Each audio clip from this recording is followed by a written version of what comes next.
So once we sort of had the general design figured out, that we knew that like, okay, we didn't need it to be a winter kitchen, we could have it be open. We were able to sort of think about how we actually wanted to design it, and it was really great because we were able to take a lot of liberties with the structure and the design that you really can't take if you are trying to build a tight building. And so, like, for example, we got this sort of like swooping roof line over here on the west, and we've got this. We've got this sort of central part that's like a story and a half, and we're able to have a pretty steep roof up there. And because we're not having to worry about insulation up there, we can use all of that space for storage. And eventually, I mean, there's a couch up there. There's actually not a way to get up there yet, but even so, there's a couch up there, and people do hang out up there. The final plan, the design, is that over here in this area, we'll have a 2-story corn crib that will be firewood storage on the ground floor, and then we'll build a deck in it, and that'll be like elevated dining. And that, as part of that structure, will be some like retaining wall stairs and then wood stairs that go up to the second floor. Elevated dining? A little elevated, a little floating gazebo, because it's cool, and that's how we roll. Have to eat in style. Yeah. When people are building a structure, they sort of just assume, or there's this predisposition of coming in and assuming that you want the building to stand for as long as you can get it to stand, 200 years, and so like things are frequently overbuilt with concrete or whatever. And I think that something that I've considered is like, what do you really need a building to do?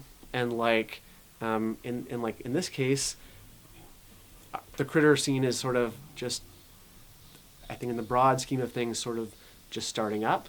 And it's likely that in the next 5 or 10 years, we're going to be building a 4-season kitchen to serve our winter needs.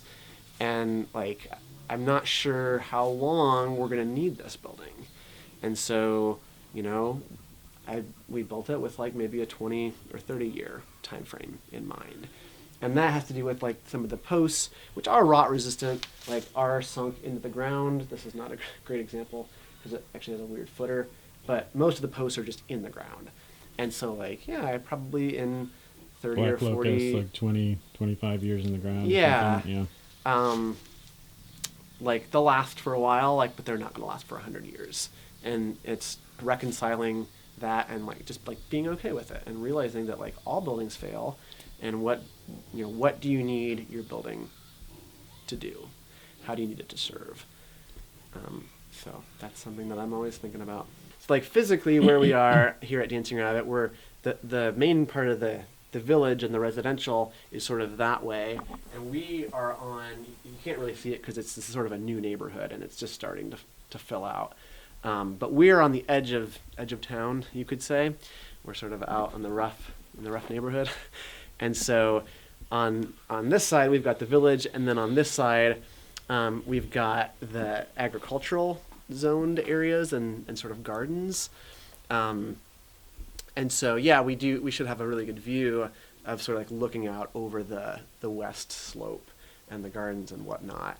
And then we were sort of had that junction between agriculture and village in mind when we designed the space that like I'm sort of in right now, because we wanted to keep all of this area pretty open so that we can drive a tractor or a truck through here.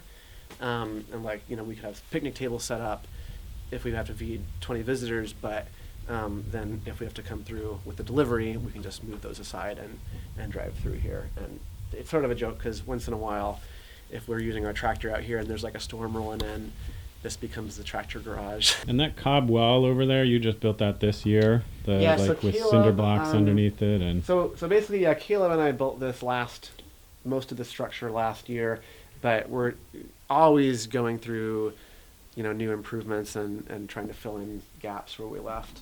And so Caleb and a work exchanger, they worked on this little cob bench over here this summer.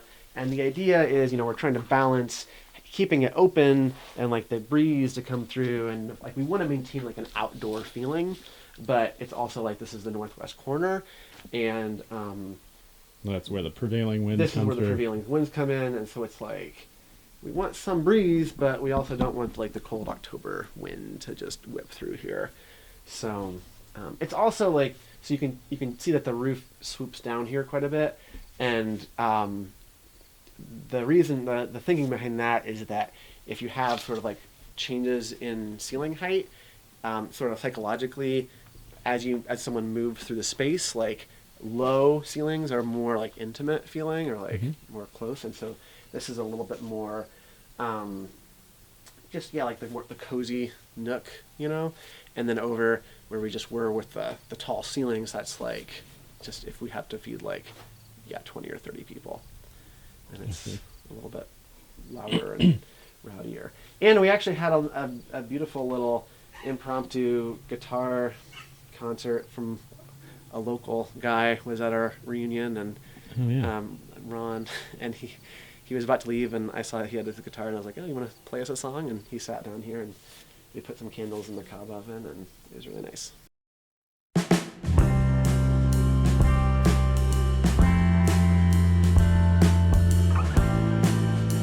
Probably will fire the cob oven up quite a bit more in the fall. In the spring, when it's sort of chilly out, and you have some of this heat, like almost, it's like a heater almost, like it's sort of radiating out into here, and it makes it more pleasant to be around. And we'll probably have fewer casseroles, you know, being baked in July, just because you don't want extra heat if you don't need it. Yeah. And that's really when the sun oven shines, because we can use the sun on the hot July day, and it doesn't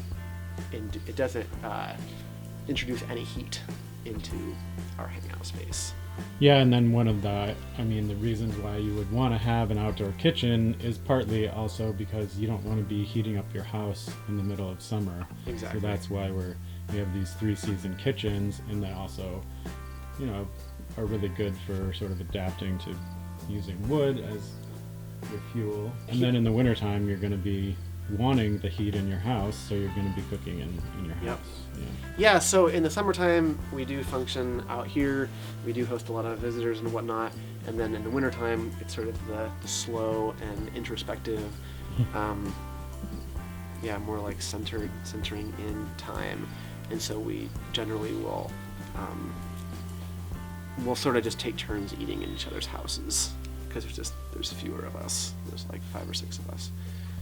And some of us travel, so I think it's a pretty good rhythm. Yeah, and it's also like, you know, summer kitchen, it's just really pleasant to be outside, and I'm really happy with this spot because we've got the osage trees shading not only the area out there, but also even the building itself. We've got sort of like a low bottomlands with a creek running through it down the hill over here, and so that's where the west winds come in and up the hill, and they help cool this space. And I think that this is really one of the, temperature-wise, one of the coolest spots at Dancing Rabbit, because of all those things working together. So the other thing that I think puts us a little bit on a radical side of sustainability is that we are off the grid here, and a lot of Dancing Rabbit is on the internal Dancing Rabbit grid, and that's great. My house is on the grid.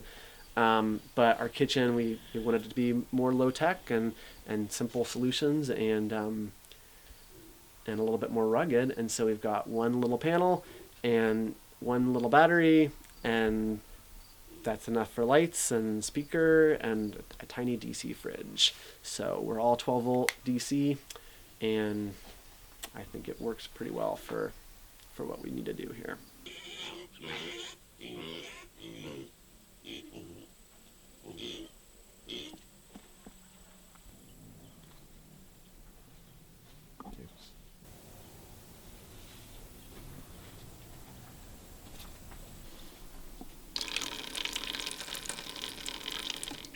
I really love making these videos because it gives me the chance to go around to different parts of Dancing Rabbit and find out what projects people are working on, and it inspires me to want to do things to improve my life and make it more sustainable.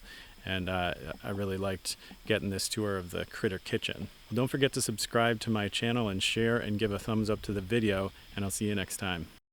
check the description below to find a link to the Critters blog, and so you can check that out. Also check for other updates on what Kyle and the Critters are up to on their blog.